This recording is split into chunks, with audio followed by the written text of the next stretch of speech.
Hello, कपड़ा गंदा कराओ।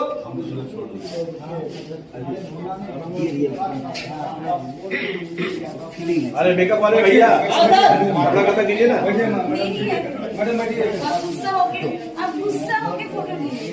अरे नहीं मैं गुस्सा होता हूँ। पंकज पूछो, पंकज मैं गुस्सा होता हूँ।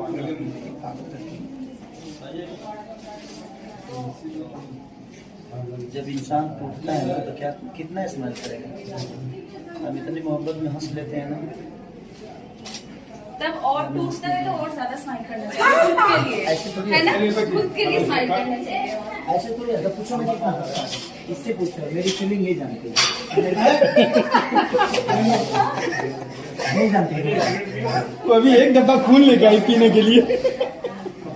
जानती हो कि नहीं? हाँ? इसके चेहरे पे देखिए मेरे लिए खुशी है ना। बैठ जाइए, बैठ बैठा करो। ये मैं तू हट ना, तू